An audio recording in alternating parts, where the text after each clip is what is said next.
Eu tenho a impressão que a vida, do jeito que ela está se desenvolvendo, para onde ela está nos levando, é o risco da loucura. E o que é a loucura? É você estar aprisionado na sua própria versão da realidade e, por causa disso, estar incapaz de entender e participar da realidade do outro, tal como o outro está vivendo. E sempre que você está preso ou escravo da sua própria visão, você está louco. E essa própria visão são as histórias que você conta. E o desafio do amor verdadeiro é você conseguir olhar para as histórias que o outro conta, independente das suas próprias histórias e da tua realidade, e ainda assim amar isso. Isso é o verdadeiro diálogo e o desafio do nosso tempo. O exercício do amor começa depois que você se desiludiu.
Gente, eu peço desculpas pelo áudio, eu tô sem microfone ainda, mas vou fazer o melhor que eu posso com as ferramentas que eu tenho. Eu tô passando por um momento de muita resistência a uma mudança que tá acontecendo na minha vida, tá acontecendo de forma ativa na minha vida, não por circunstâncias externas e sim por desejos internos. Mas nessa oscilação, eu digo que eu tô há meses relutando com o processo de desapego e de aceitação do meu desejo. E aí nisso, vocês sabem como funciona a cabeça do palhaço, e eu fico oscilando muito entre entender se o que eu quero mesmo, se é uma fuga, se é um desejo externo e não interno. E bom, aí vocês já sabem, não tem nenhuma resposta, e sim muita análise e muita tentativa e erro, né?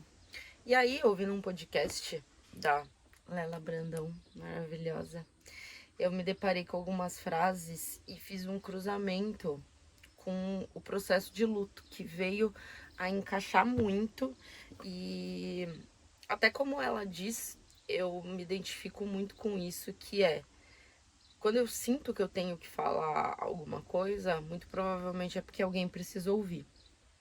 Ou só porque eu preciso falar mesmo pra ligar os pontos aqui. Então, uma coisa que ela falou que ajuda é pensar o que a vida quer de mim agora.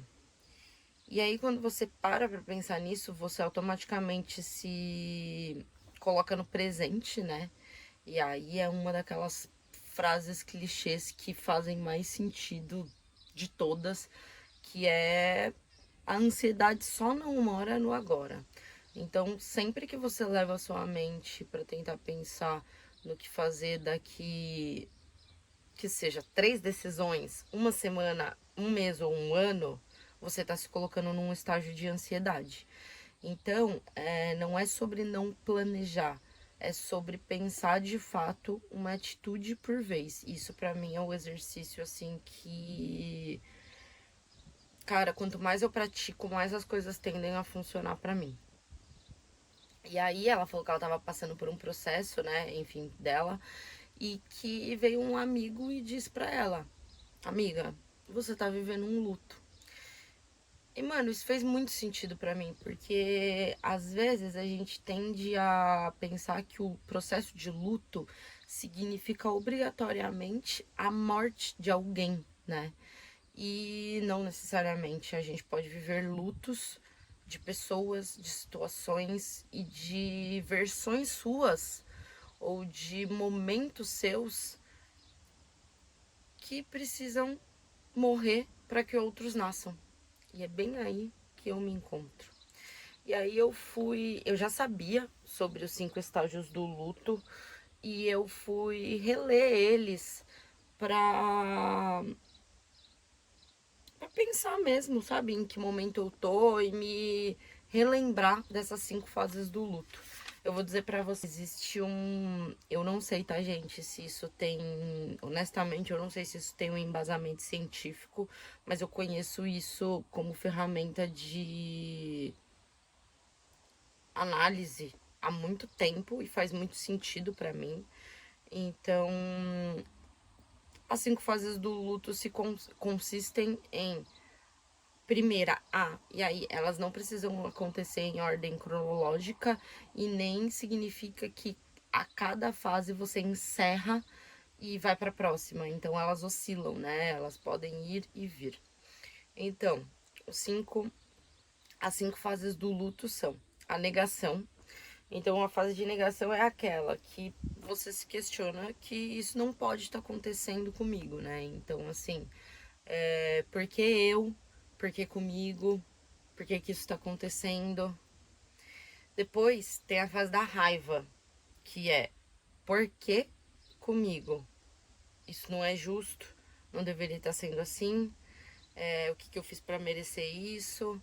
Então, todo esse momento de se sentir injustiçada. Depois vem a barganha, que é se eu mudar meu comportamento, eu posso evitar que outras perdas aconteçam. Então você se coloca nesse lugar de culpa, né? De culpa e de pensar que você pode puxar para você alguma responsabilidade que às vezes é circunstancial da vida. O quarto estágio é a depressão. Então é quando você sente realmente o peso da ausência. E eu acho que nesse processo que eu tô nessa fase, que é quando tudo tem sido denso, pesado, triste e ao mesmo tempo muito confuso. E depois vem a aceitação, né? Que é a adaptação à nova realidade. E que é um processo contínuo e que fica oscilando entre os outros. E aí, minha gente, é complicado. É complicado, é complexo. Eu acho que o processo de expansão, ele passa muitas vezes pelo cruzamento do processo de luto. E eu acho que ter clareza, né, como sempre, como em todos os processos, é o que faz a gente seguir com mais ferramenta. Desculpa. Seguir com mais ferramenta e com mais preparo mesmo, emocional e psíquico. E saber que às vezes a gente precisa pedir ajuda e que às vezes ao pedir ajuda a gente recebe a opinião de quem não topou passar para a próxima fase, sabe? E é muito importante diferenciar isso, porque não tem como passar para a próxima fase sem viver a dor do luto. Só que é muito sutil, assim, o nosso... É muito sutil a percepção que a gente tem que ter de para quem a gente está pedindo ajuda. E não que as pessoas sejam mal intencionadas ao dar a opinião delas. É só que às vezes elas não toparam passar para a próxima fase. Então vou exemplificar aqui no meu caso para ver se traz um pouco mais de clareza. Esse processo de mudança que eu tô fazendo inclui quebrar basicamente todas as estruturas que eu sempre vivi.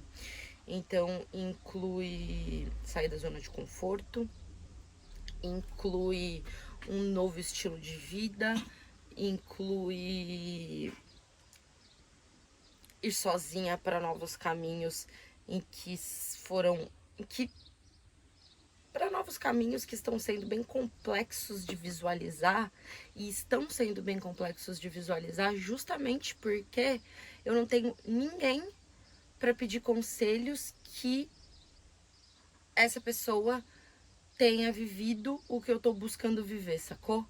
Então, acho que é por isso que eu tô com tanta resistência, porque o medo, ele congela, né? Ele paralisa.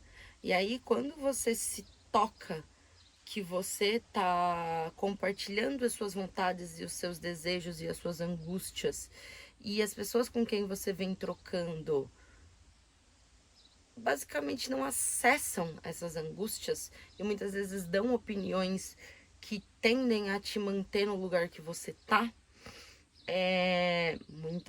mais uma vez, não porque elas não querem o seu bem ou não querem te encorajar, mas sim porque elas também não conseguem acessar isso, sabe? Por não viverem, você fica nesse limbo. Então é muito importante, assim, você saber diferenciar o conselho de quem você tá ouvindo, sabe? E também nesse processo especificamente, assim, meu,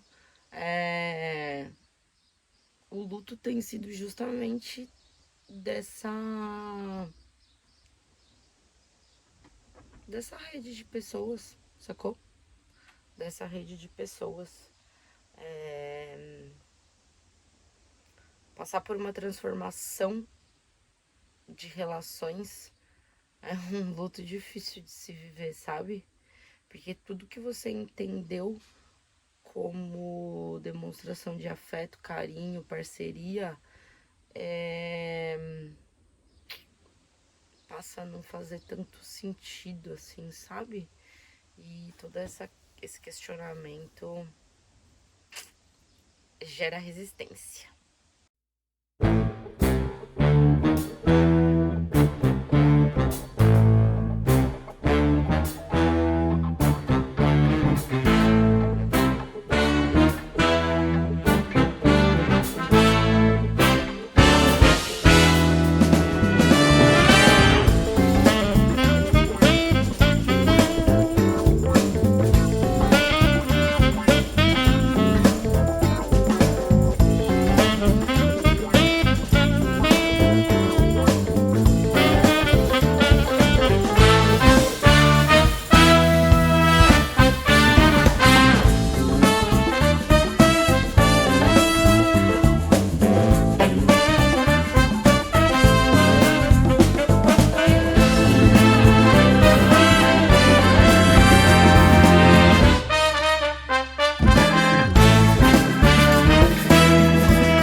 Nesse dia aí, a gente acordou super afim e decidido a ir para uma cachoeira.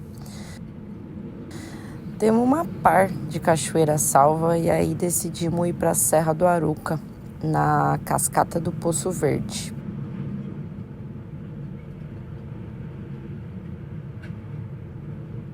Pegamos nosso rumo, preparamos as coisas e bora!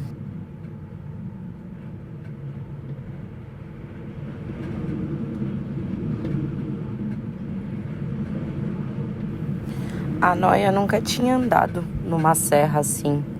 Esse lugar que a gente foi é uns 90 quilômetros do porto. E como dá pra ver aí na imagem, foi eita atrás de eita. Sobe, sobe, sobe, sobe, sobe. Curva, primeira, segunda, calor de 30 e poucos graus. E aí, quando a gente menos esperou, ela não aguentou e aqueceu.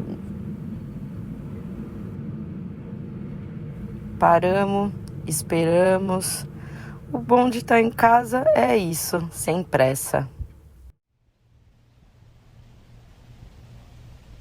Depois de estacionar, a gente percebeu que tinha ido para uma outra cachoeira, que não a cascata do Poço Verde, e sim a cascata do Poço Azul, que fica na Serra do Aruca. Quando você para o carro, o caminho é bem simples e o lugar é lindo pra caralho.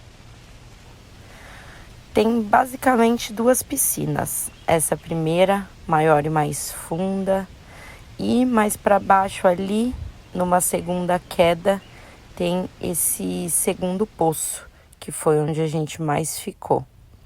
O dia tava lindo, não tinha muita gente, a gente logo pegou o nosso lugar na sombra e foi assim, água, pedra, sol, cheiro de natureza e paz terrível.